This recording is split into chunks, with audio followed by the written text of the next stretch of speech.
Hi friends, আজকে আমি মানে অঙ্কুশ আর সঙ্গে মিমিকে নিয়ে আমরা চলে এসেছি তোমাদের সাথে আবার আড্ডা দিতে।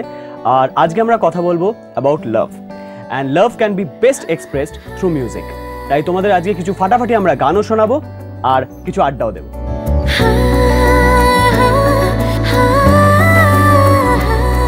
তোর কি মনে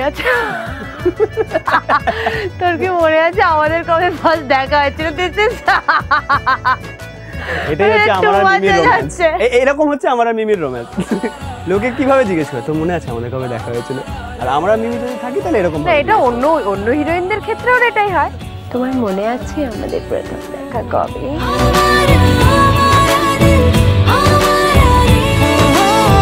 দেখা তো নয়, বাট ওর সাথে আমার প্রথম ইন্টারাকশন হয়েছিল তোর সাথে। আমি বোঝে না সে বোঝে না আমি থিয়েটারে গিয়ে দেখেছিলাম, অ্যান্ড ভীষণই আমার ফেভারিট ছবি আমার ওটা খুব।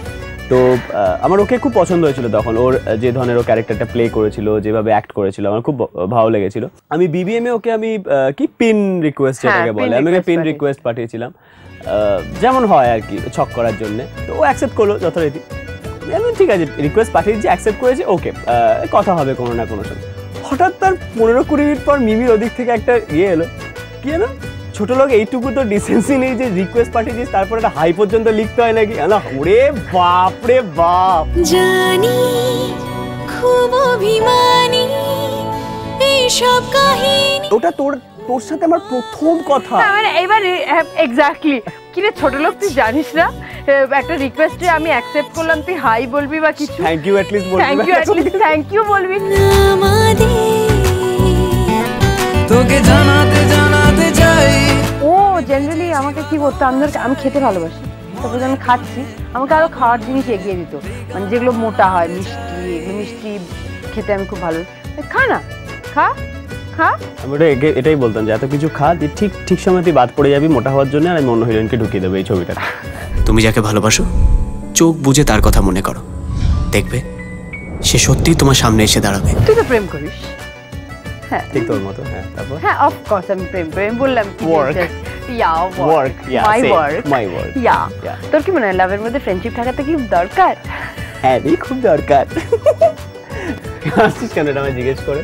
না মিমি এই জন্যই হাসছে এটা জিজ্ঞেস করে, তার কারণ মিমি আমাকে এটা অনেকবার প্রশ্নটা করেছে এবং এটা করার পরও জানতে চাই যে অ্যাকচুয়ালি আমার কতগুলো গার্লফ্রেন্ড ছিল বা হতে চলেছে, এরকম একটা ব্যাপার।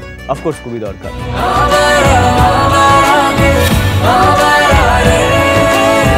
একটা ফ্রেন্ড থাকা লাইফে খুব দরকার, সেটা চাক্ষুষির একটা মাধ্যম দিয়ে হতে পারে, সেটা একটা বেস্ট ফ্রেন্ড হতে পারে, যেটা স্কুলের বেস্ট ফ্রেন্ড হোক, কলেজের হোক, বা একটা লাভার্স যে অ্যাকচুয়ালি বেস্ট ফ্রেন্ডও বটে। সেটা নিয়ে বল, কে বেস্ট ফ্রেন্ড ছিল?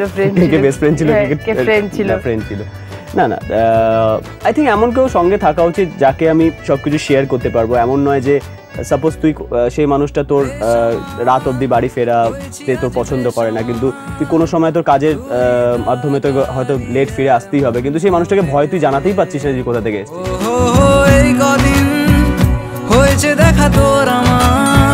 আমাকে প্রেমে ছুঁয়েছে স্যার, পুলিশে কিচ্ছু করতে পারবে না।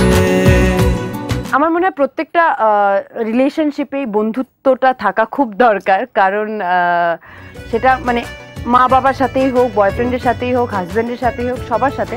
কারণ কি friendship is such a bonding, যেটা মানে আমার মনে হয় it's very pure, it's very মানে দেওয়া নেওয়ার ব্যাপার। মানে আমি তোকে এটা দিচ্ছি, তোকে আমাকে এটা দিতে হবে, আমি তোর থেকে এটা করছি, তোকে এটা বলতে হবে, মানে এরকম কোনো নর্মস নেই কিছু। আমার মনে হয় হ্যাঁ মানে প্রেমিক প্রেমিকা হওয়ার আগে বন্ধুটা হওয়া খুব দরকার। মনের কোণে আপন মনে ঠিকানা বানাতে চাই, মানে দুজন পরস্পরকে চিনতে খুব সুবিধে হয়, আন্ডারস্ট্যান্ড করতে সুবিধে হয়, আর মিথ্যে কথাটাও বলতে হয় না অঙ্কুশ।